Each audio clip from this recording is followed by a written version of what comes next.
చూస్ country delight, live better. ఇప్పుడే country delight యాప్ని download చేసుకోండి.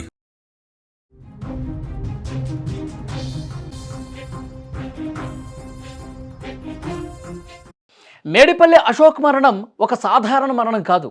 అది పక్కా ప్లాన్ ప్రకారం జరిగిన పకడ్బందీ హత్య. కంటికి రెప్పలా కాపాడుకోవాల్సిన భార్యే ప్రియుడి మోజులో పడి తాళి కట్టిన భర్తను కాల యముడిలా కడతీర్చింది. మమకారంతో సాకాల్సిన ప్లే స్కూల్ వేదికగానే ప్రియుడు పరిచయం అయ్యాడంట. చివరికి నిండు ప్రాణం తీసే వరకు ఈ పరిచయం మారింది. మొదట గుట్టు చప్పుడు కాకుండా అంతా అయిపోయిందనుకున్న పోలీసుల నిశిత విచారణ, పోస్టుమార్టం రిపోర్టు ఆ కిరాతక భార్య గుట్టును రట్టు చేశాయి. ఈ హత్య కేసులో ఒక్కొక్కటిగా కొత్త విషయాలు బయటకు వస్తున్నాయి, చర్చనీయాంశంగా మారాయి. ఆ కేసుకు సంబంధించిన వివరాలు బయటకు వస్తుంటే షాక్ అయిపోతా ఉన్నారు. సుమారు 7 నెలల క్రితం మహేష్ సోదరి కుమార్తెను పూర్ణిమ నడుపుతున్న ప్లే స్కూల్లో చేర్పించాడు. ఆ సమయంలోనే పూర్ణిమకు మహేష్తో పరిచయం ఏర్పడింది. ఆ పరిచయం కాస్త కొద్ది రోజుల్లోనే వివాహేతర బంధానికి దారితీసింది. గుట్టు చప్పుడు కాకుండా నడిపారు, రాను రాను బరి తెగించారు. వీరి వ్యవహారంపై కాలనీ వాసుల్లోనూ చర్చ మొదలైంది. తర్వాత భర్త అశోక్కు మొత్తం విషయం అర్థమైంది. భార్య ప్రవర్తనపై అనుమానం వచ్చినటువంటి అశోక్ ఆమెను తీవ్రంగా మందలించాడు.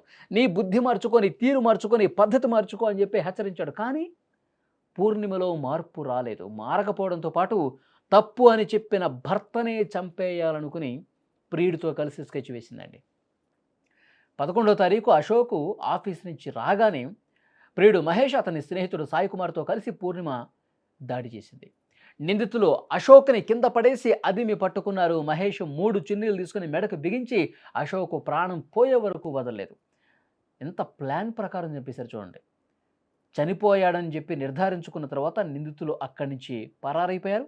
వెంటనే ఈమె డ్రామా స్టార్ట్ చేసింది. అశోక్ గుండెపోటుతో చనిపోయాడని చెప్పి నమ్మించే ప్రయత్నం చేసింది. పోస్టుమార్టం రిపోర్టు మాత్రం అలా లేదు. పోలీసులు రంగంలోకి దిగారు.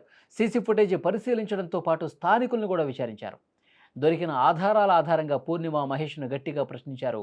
మొత్తం విషయం బయటపడింది. తన భర్తను చంపినట్టు అంగీకరించారు. వారు చేసిన పాపం మొత్తం కూడా ఒప్పుకున్నారు. నిందితులు ఇద్దరూ పోలీసుల అదుపులో ఉన్నారు ప్రస్తుతం.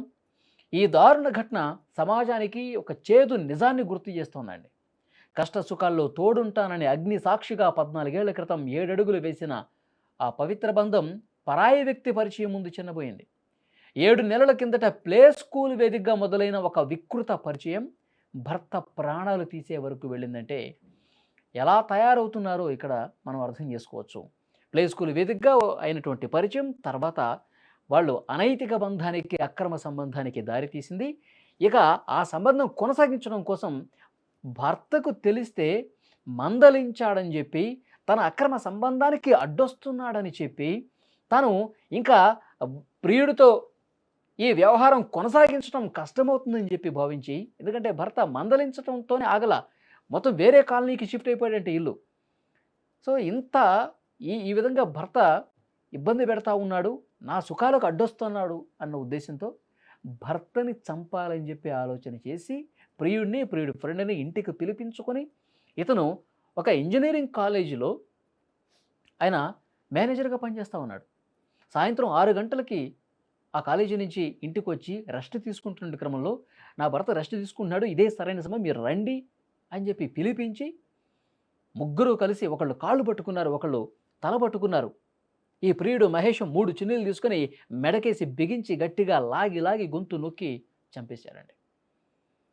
నిజంగా తమ పడక సుఖాల కోసం, ఇంకా పచ్చిగా చెప్పాలంటే మాటలు కూడా రావట్లేదండి. అంత దుర్మార్గమైనటువంటి మనస్తత్వంతో లేడీస్ తయారైపోతూ ఉన్నారు. కొంతమంది మహిళలు ఇలాంటి వికృత మనస్తత్వం కలిగినటువంటి సైకోలు భర్తల్ని చంపే పరిస్థితుంది. డెఫినెట్గా వీళ్ళని ఏదో 2-3 నెలలు జైల్లో పెట్టేసి బయటికి తీసుకురావడం కాదు, వాళ్ళు జీవితం ఉన్నంతకాలం, జీవితాంతం వాళ్ళు జైళ్ళలో మగ్గాలని చెప్పి అశోక్ కుటుంబ సభ్యులు చెప్తా ఉన్నారు. అశోక్ ఫ్యామిలీ మెంబర్స్ చాలా బాధకు గురవుతూ ఉన్నారు. తీరు మార్చుకో, పద్ధతి మార్చుకో అని చెప్పి ఇంకా అతను బతిమాలాడు. వేరే ఇంకెవడో అయితే కథ వేరేలా ఉంటుంది. అశోక్ మంచివాడు కాబట్టి తను మారుతుందని చెప్పి ఇంకా నమ్మాడు కాబట్టి చెప్పే ప్రయత్నం చేశాడు. కానీ అశోక్ ప్రాణాలు తీసే వరకు పరిస్థితి వస్తుందని చెప్పి మేము అనుకోలేదని అశోక్ కుటుంబ సభ్యులు చెప్తున్నారు. నిజంగా చాలా కఠినంగా శిక్షించాలి ఇలాంటి మహిళల్ని. ఈ వీడియో చూస్తున్న వాళ్ళు మేడిపల్లిలో జరిగిన ఈ దారుణ ఘటనకు సంబంధించి మీరు ఏ విధంగా స్పందిస్తారు? Please comment.